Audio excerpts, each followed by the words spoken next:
To get a top score for grammar in your OET speaking test, you need to use idiomatic speech. Does this mean that you need to mention phrases like fit as a fiddle or sick as a dog or a picture of health? Not quite. In this video, I'm going to show you the types of idioms that you should use on test day to maximize your score.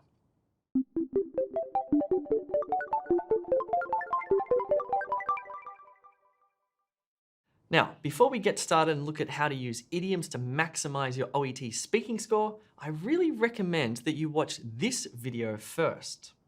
In this video on our E2 English YouTube channel, I take you through all you need to know about idioms, what they mean, where they come from, how you can use them, how the grammar works, etc.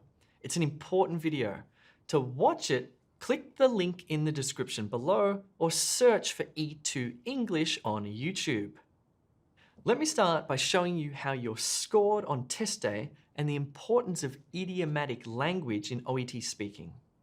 These things here are the OET Linguistic Criteria. The examiners cross-reference these when listening to your speaking performance. They are critical. As you can see, you're scored from 0 to 6 on 4 different factors. One of those factors is resources of grammar and expression. And if you look very closely, to get a top score, you need to have confident use of idiomatic speech. What does idiomatic speech mean? Well, there are actually 2 types of idioms in English. There are idioms that you should probably avoid in your OET speaking, or certainly minimize.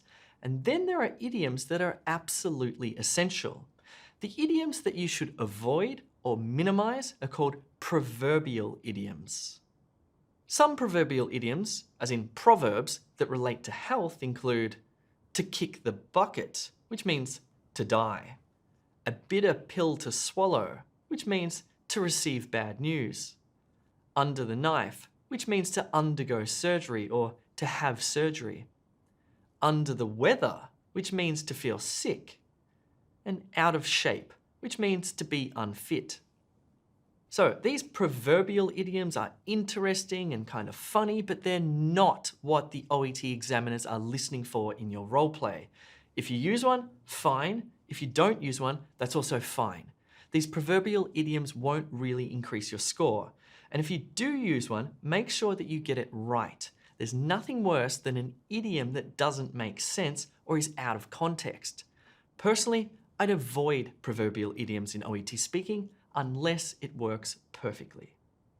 Instead, you need to use idiomatic phrases, or what you can think of as natural sounding phrases like these.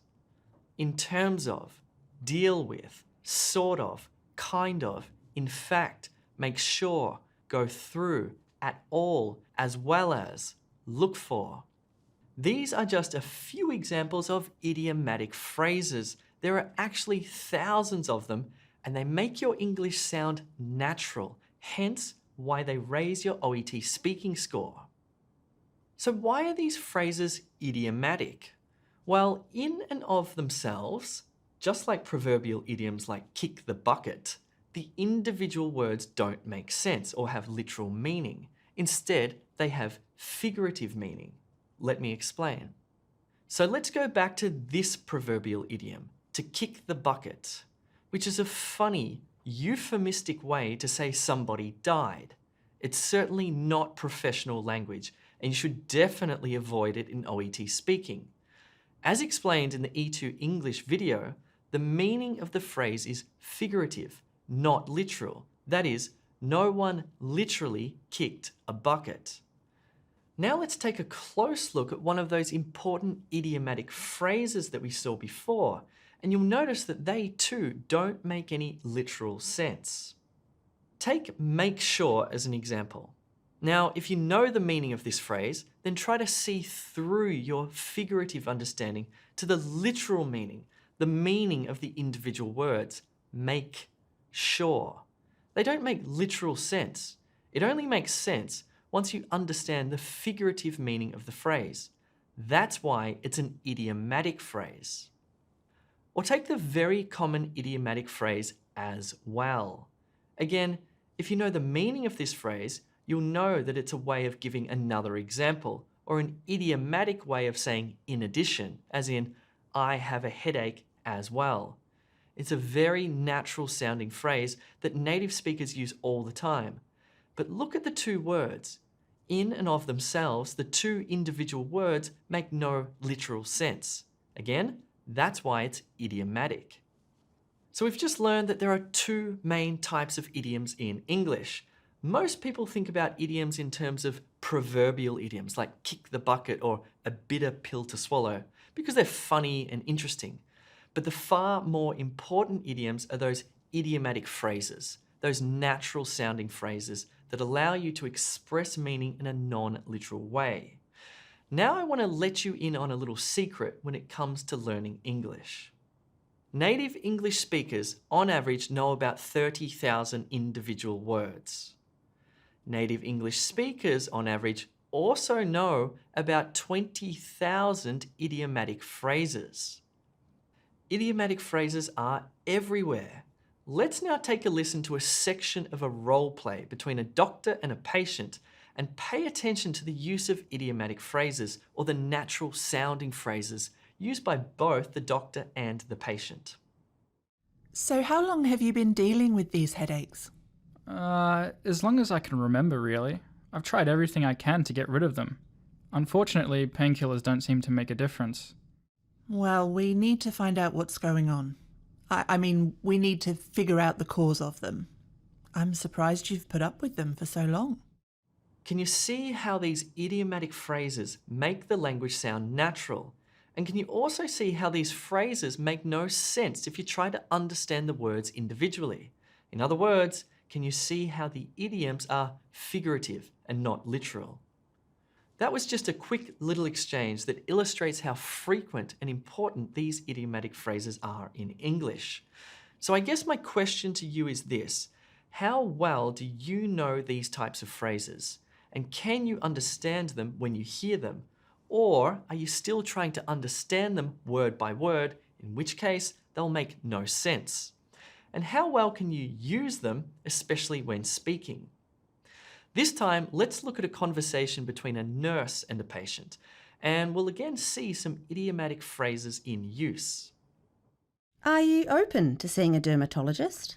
Yeah, I think so. I would love to get rid of this rash. Of course. That makes sense. How about I set up an appointment for tomorrow and I follow up the next day? Great. Hopefully the dermatologist can take care of it.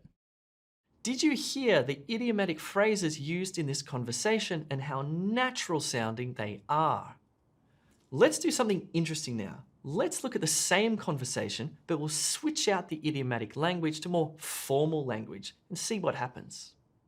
Would you consider seeing a dermatologist? Yeah, I think so.